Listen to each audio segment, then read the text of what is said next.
Hey, Shalom Akim. Want to give all praises and glory and honor to y'all by Shemal Washai.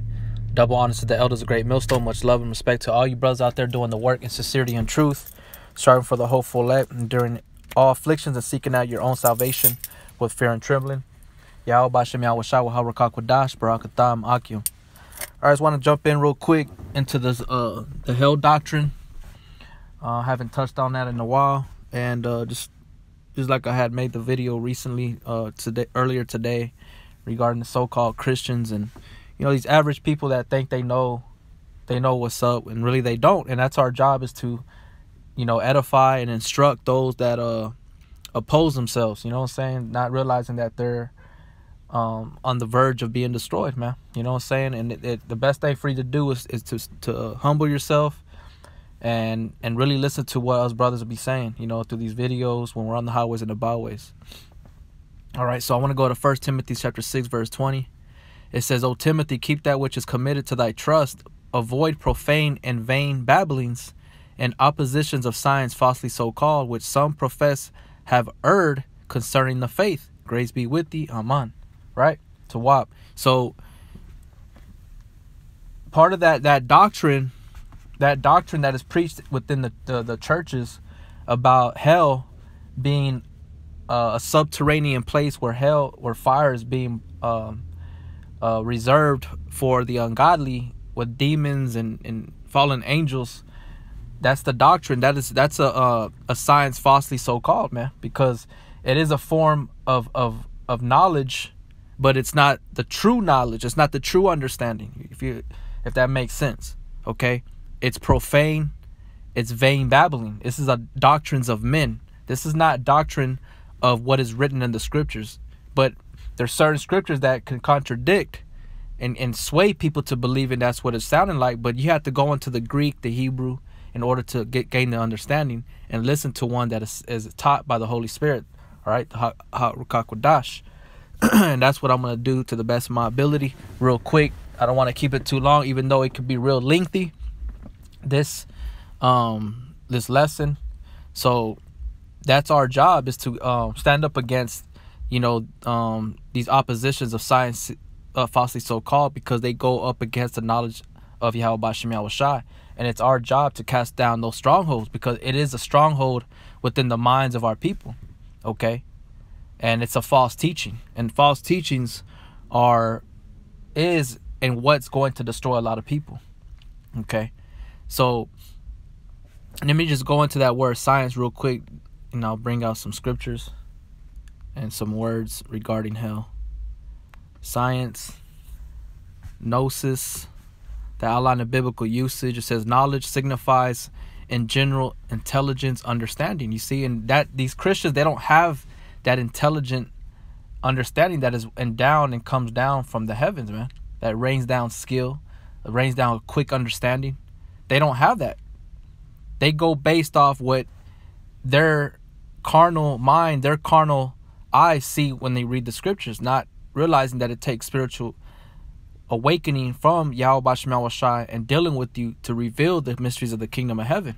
Okay? It says the general knowledge of Christian religion, the deeper, more perfect, and enlarged knowledge of this religion, such as belongs to the more advanced. And that's right. And who are the more advanced? The elect.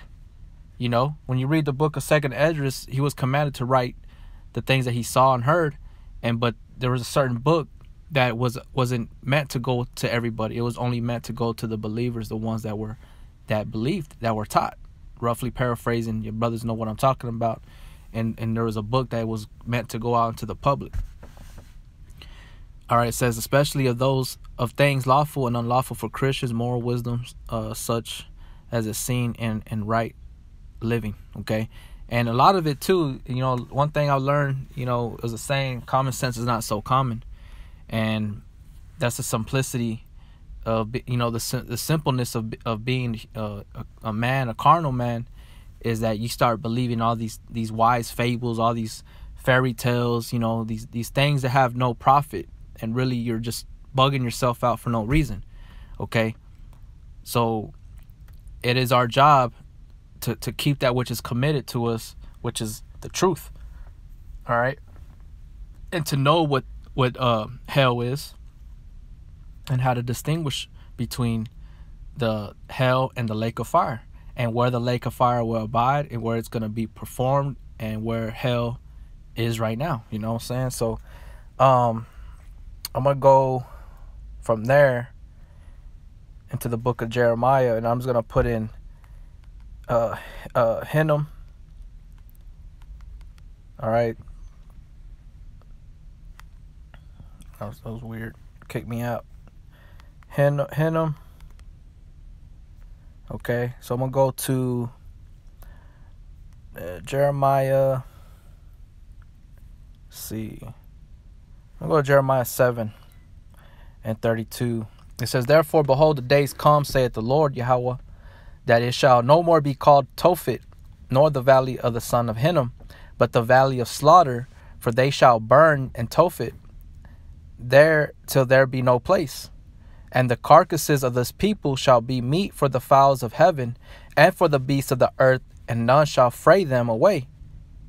Then will I cause to cease from the cities of Judah and from the streets of Jerusalem the voice of mirth and the voice of gladness, the voice of the bridegroom and the voice of the bride, for the land shall be desolate." Now you can go into, Google and research Tophet, the valley of the son of Hinnom, and they'll tell you exactly what it was meant for. It was meant for burning trash, and and it turned into sacrificing, the Israelites' children. They were sacrificing their children to Moloch, and they were just doing all forms of abominable acts by way of the fire. Okay, so really it was a place of disposal. Okay, getting rid of waste. Then it turned into sacrificing, unto, basically these other deities, that had nothing to do with Yahweh Bashem Yahweh Shai. Okay, so I'm gonna go into those words real quick. Like I said, you can go into it, look into yourself. These words, Tophet, and that's what I have here, which is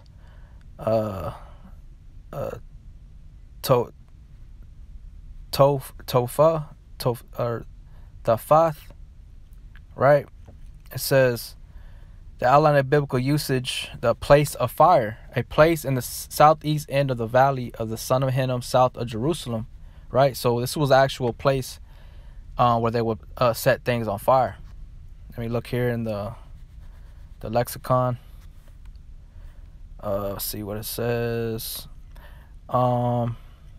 Right here, where the Roman numeral number 2, it says, a place in the valley of the son of Hinnom, right, near Jerusalem, well known for the human sacrifices there offered to Moloch, which were at length abolished by Josiah.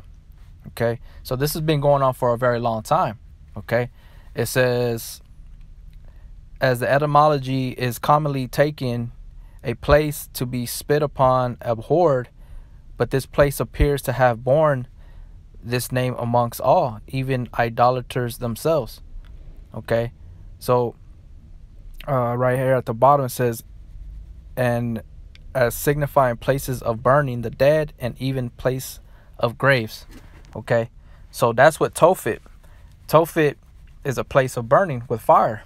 Okay, Slakia, go back, see here, or another word for what we know today as hell. Okay, but the understanding is wrong. Okay, Hinnom is lamentation, a valley deep and narrow ravine with steep rocky sides located southwest of Jerusalem, separating Mount Zion to the north from the hill of evil counsel and the slopy rock plateau of the plain of Rephaim to the south. Okay, so this is the same region, the area of Tophet. So I'm gonna go back. Hinnom.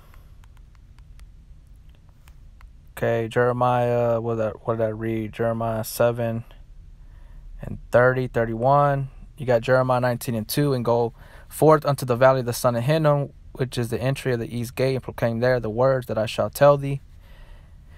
Jeremiah 19:6, therefore, behold, the days come, saith the Lord, that this place shall no more be called Tophet, nor the valley of the son of Hinnom, but the valley of slaughter, right? So you got Megiddo, right? Armageddon, the Valley of Troops. Okay, you got which is the Great War. Okay, where there's gonna be a great massacre. They're gonna try to fight against Yahweh Shai, the angels. All right. When you read the book of Joel, it goes into the Valley of Decision. You know, Yahweh Shaphat, Yahweh's judgment, man. You know, so he's gonna gather the nations there, and basically this is like future prophecy, man. You know, telling you that it's no longer gonna be known as these things, but this is what it's gonna be. Okay. It says, therefore, behold, the days come, say the Lord, that this place shall no more be called Tophet, nor the valley of the son of Hinnom, but the valley of slaughter. Okay. Let me see.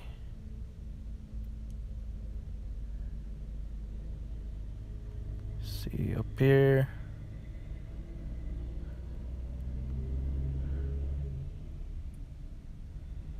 See, when you go through the other books, it'll show you what they were doing there in that place in the valley of son of Hinnom. Okay. So from there, right? Because that's the point. The point is, that's not the point, but that's part of it.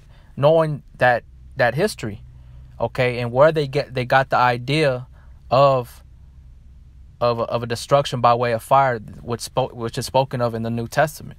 But in the New Testament, you know, by way of Greek and Roman mythology, that science, falsely so called, is what has obscured the minds of the people and erased that understanding. So we're bringing it back to you, showing you the proper, okay.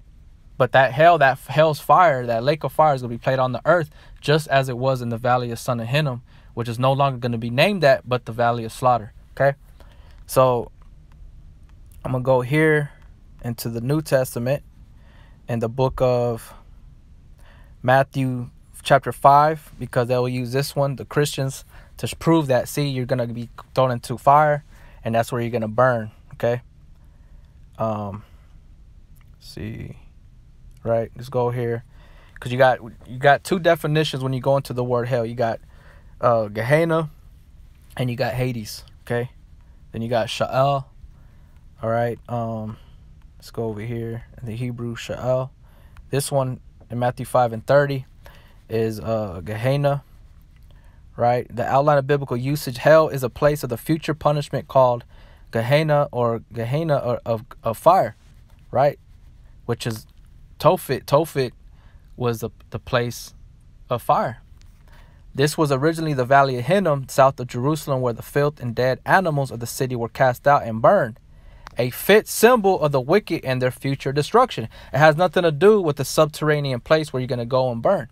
It's going to be here on top of the earth, on this soil, the terrain, the mountains, okay, in your city, in your town, by way of fire, by way of thermonuclear destruction. That's how it's going to be implemented.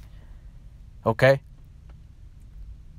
So it has here Hebrew origin. So let's go over there. It's two words, right? The valley, a steep valley, narrow gorge, which is basically, it's talking about Salakia. It's talking about the valley of the son of Hinnom, Tophet, when you break down that word Gehenna. So let's go back just to verify it. So I looked at that first prefix H1516. I'm gonna go look at the second part, which is H2011.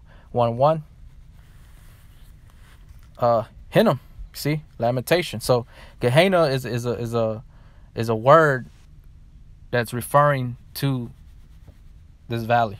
Okay, just so we can gain that understanding within the New Testament. So it has nothing to do with the subterranean place. Okay, you have to get that out of your mind. That's Roman Greek mythology. Okay, so I'm gonna look up the word hell again here in the book of Revelations. Okay, let's go to Revelation chapter 20 and verse 14. It says, and death and hell were cast into the lake of fire, which is the second death, and whosoever was not found written in the book of life was cast into the lake of fire. So how can hell be cast into itself? If hell is the lake of fire, how is hell cast into the lake of fire? Because hell is it's a condition. Okay, it's a death is Esau, and he has that power, right? He has that power to cause death by his philosophies, his science, falsely so called, you know, his medicine, everything that is out here that is by him it's set up to destroy you. Okay, so that hell, that condition, like Yahweh Shai's promised us that he came to wipe away our tears, man. We're not gonna cry no more. The heat of the sun is not gonna be beaming on our back and on our body. We're not gonna be thirsty. We're not gonna be hungry. All that's hell. That's gonna be pushed out. That's a condition. Okay, that condition is going to be pushed out. Now let me just go into that word. Where is it? Verse 14. So here it says Hades. See? All right, Hades, right? The other one would say Gehenna, which is the Hebrew for the valley, the Tophet, the valley of the son of Hinnom. Okay, so that we know that was an actual place that they burnt trash, and eventually it turned into a place of abominable acts and things of that nature.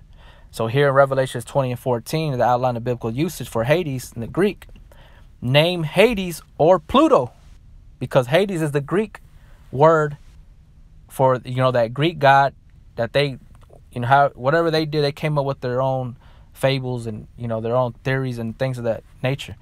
And then you got Pluto, which Pluto is the Roman god. All right, the god of the lower regions. You see, hell. That's why when you look at the earth, you got the sun, and you got all these different planets, and the very last one is what? Hell. Pluto, which is hell. Okay, but it's an actual condition. Now, if you know the conditions according to Esau, that's an uninhabitable planet. Okay, you cannot live there. You will die there, right? So it says, Orcus, the netherworld, the realm of the dead. Later use of this word, the grave, hell, and death. That's the actual translation. When you go into the word Hades, it goes back to the word grave. So when you die, your body goes into the earth. Your spirit that resides in that body, that's abiding in this vessel, this flesh, goes back to the Father, according to Ecclesiastes chapter 12. Okay. It says,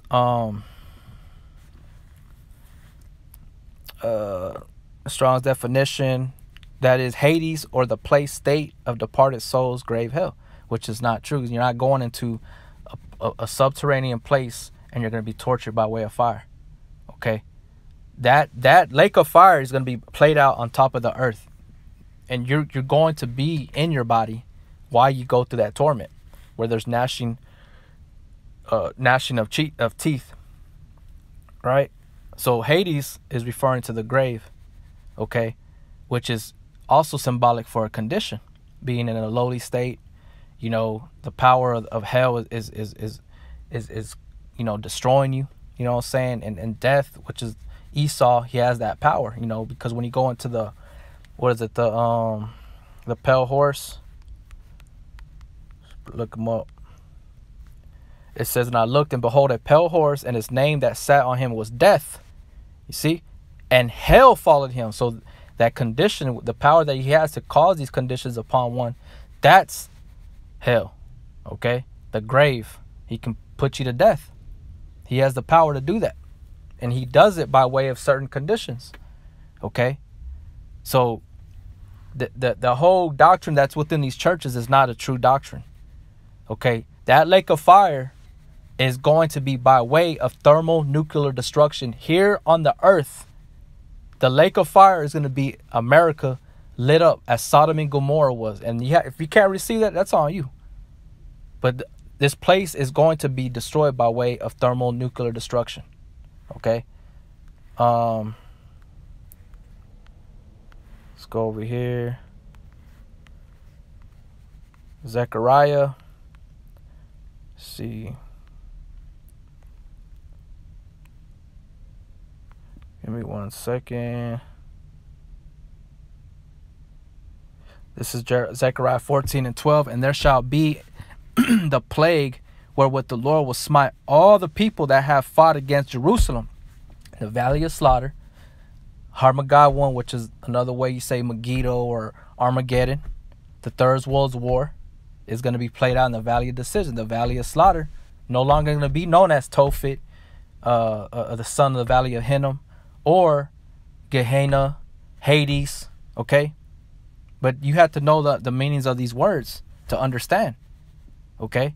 This shall be the plague wherewith the Lord will smite all the people that have fought against Jerusalem. Their flesh shall consume away while they stand upon their feet, and their eyes shall consume away in their holes, and their tongue shall consume away in their mouth. That's thermonuclear destruction, man. That's some extreme fervent heat that it is capable of doing that. While you stand and you're vaporized,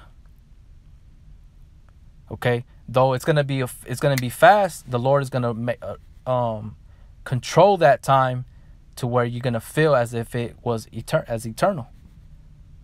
Okay, so that's how it's gonna be played out.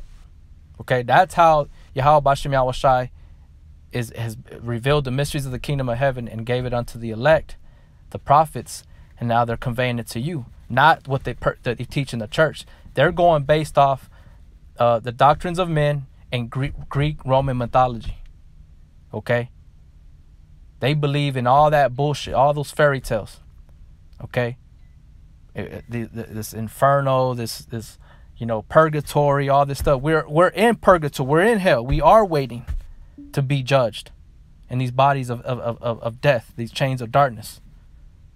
Okay, this is it right here. This is the battle, the condition of our life, man. This is what it is. Okay, let's go over here to the book of Isaiah 66. And 15, for behold, Yahweh will come with fire, right, by Yahushua his son, and with his chariots like a whirlwind, to render his anger with fury and his rebuke with flames of fire. For by fire and by his sword will Yahweh plead with all flesh, and the slain of the Lord shall be many. You see? That lake of fire is going to be by way of thermonuclear destruction and Yahweh Bashem Yahushua when they crack those clouds with them chariots. And it's going to be played here on the earth. Okay? Played here out on the earth. And the slain of many, and the slain of the Lord shall be many. It says, and his rebuke with flames of fire, man. That's what he's going to use. The instruments of war. The Lord ain't holding no sword like people think. He ain't coming back holding a sword. The scriptures say he has no instrument of war in his hand. It's going to be by way of, it's spiritual. He ain't going to be pushing no button. He's going to tell exactly what the craft needs to do. He's going to be telling his angels exactly what they need to do. And it's going to be pushed. He's going to do things with his mind, telepathically, destroying people. We don't even know. We just know that those abilities are possible by Yahweh Bashem Yahushai, man. Look what he's done when he was on the earth. And that takes faith to believe in those things. He was able to raise the dead. Look at Lazarus that was, dead for 3 days? By that time, he already reached the state of rigor mortis, and he was already probably bloating up. And maybe he wasn't, you know what I'm saying? But we already know that after 3 days, you're already going through all that process, man. You reach the state of rigor mortis, and you start bloating up, man. You start stinking. Okay, the body's dead. The spirit already left, but Yahweh Shai had the ability to do that, man. He was given that power to do that. Walked on water, healed the blind, the sick, the lame. Those that had certain ailments. That couldn't walk, that had probably little legs. They had all different forms of conditions, man. Because why? They were in hell, man. But he came to show them a better thing. That's what we're here to show you, a better thing. To tell you that Yahweh Bashem Yahushai, the promises that they have conveyed and written in this book is for real, man. You just got to believe in it. Stop believing in these churches, man. Stop believing in these men and these women that they act like they hold some type of knowledge, man. They don't hold shit. They're vain. They don't know what's up. They don't know the Bible. They don't even know the name. And how are you going to know something if you don't even know the author? You know what I'm saying? You got to know the author. They don't even know that. They don't even know his name. Okay? So I hope that was edifying, man. You know what I'm saying? Like I said, it could be real lengthy, going into a lot of scriptures that refer to, this place that they call hell and breaking it down. But you know, I touched the main points. You brothers out there that are diligent and want to seek, you know, further, get deeper, you know, you can do that and do that. You know what I'm saying? Look up your words, go into the things that you need to go into.